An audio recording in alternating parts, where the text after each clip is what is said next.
Hey y'all, it's entry number 26 of this offseason series where we discuss a different player's fantasy value each day as a group. We are another day closer to the start of the 2022 NFL season. Each day we'll drop a name, go through some positives and some concerns of their fantasy profile, and then I'll give my personal opinion at the end. Today's discussion will be on DJ Moore, wide receiver, Carolina Panthers. We'll start with some positives with DJ Moore's fantasy profile. To start, we're going to talk about his air yards and unrealized potential in this area. DJ Moore averaged 96.8 air yards per game, 1.72 air yards per snap, and had 39.1% of his team's air yards during the 2021 season, according to RotoWire. All these numbers were near the top of the league among wide receivers. In addition, DJ Moore had 901 unrealized air yards, which ranked as the fourth most among wide receivers in 2022 according to Player Profiler. Clearly, there's some room to grow if DJ Moore can get some better quarterback play in 2022. The next thing I really like about DJ Moore's fantasy profile is the strong start to his career and overall dependability. Over the course of his NFL career, DJ Moore has averaged 4.78 receptions on 7.9 targets for 68.5 receiving yards and 0.22 receiving touchdowns per game according to Pro Football Reference. He's had at least 65 catches and 1,150 receiving yards in each of the last 3 seasons and has been pretty dependable overall, playing in 63 of a possible 65 career NFL games thus far. You can feel more confident about him being in your lineup each week compared to some other players, and know that by the season's end, he'll have above average receiving numbers. The last major thing I like about DJ Moore's fantasy profile is his utilization in the Panthers offense. According to Player Profiler, DJ Moore was 6th in targets with 162, 5th in target share with 28.4%, 6th in routes run with 572, and 7th in route participation with 95.5% during the 2021 NFL season. By seeing this high workload and volume, it makes it easier for DJ Moore to be a solid fantasy asset. Moving on to some of the concerns with DJ Moore's fantasy profile. To start, we have to talk about his red zone usage and touchdowns. DJ Moore has scored just 14 touchdowns in his entire 63-game career, and is topped out at 4 receiving touchdowns in a single season.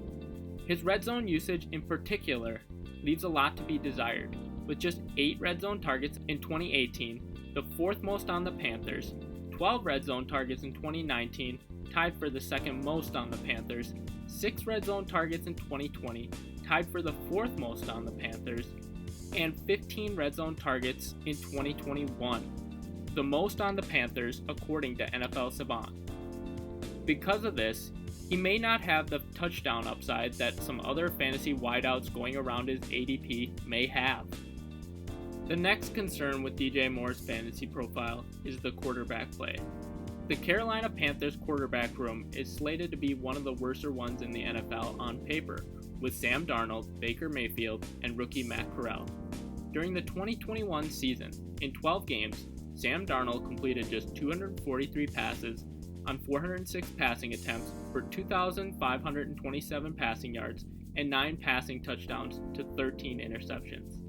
On a per-game basis, this is just 20.3 completions on 33.8 passing attempts for 210.6 passing yards and 0.75 passing touchdowns per game. Baker Mayfield may be an upgrade, but he's only been good in about 2 out of his 4 NFL seasons thus far. So there's no guarantee that he plays at an above average level again in 2022. With likely subpar quarterback play, it makes it more difficult for DJ Moore to reach his fantasy ceiling. The last major concern I have with DJ Moore's fantasy profile is his week-to-week fantasy production from 2021. During the 2021 NFL season, in half PPR formats, DJ Moore had 2 out of 17 games where he scored between 0 and 5 fantasy points, 6 out of 17 games where he scored between 5 and 10 fantasy points, 6 out of 17 games where he scored between 10 and 15 fantasy points, 2 out of 17 games where he scored between 15 and 20 fantasy points, and only 1 out of 17 games where he scored over 20 fantasy points according to fantasy data. According to Fantasy Pros, on a per-game basis, among players that saw 40 targets or more in 2021, DJ Moore was WR29 in standard with 8.5 fantasy points per game, WR28.5 PPR with 11.2 fantasy points per game, and WR27 in full PPR formats with 14.0 fantasy points per game. These aren't the best weekly averages and are more in line with what you'd expect from a high-end WR3, low-end WR2 than a strong WR2 Moore is typically drafted as. Some additional thoughts on DJ Moore's fantasy profile. The Carolina Panthers head coach, Matt Rule, has a promising track record of utilizing wide receivers at the NFL level. Their offensive coordinator, Ben McAdoo, may not have the best reputation around NFL fans because of his time as the New York Giants head coach, but as an offensive coordinator, he was actually pretty solid and did a decent job utilizing and getting production out of his wide receiver room.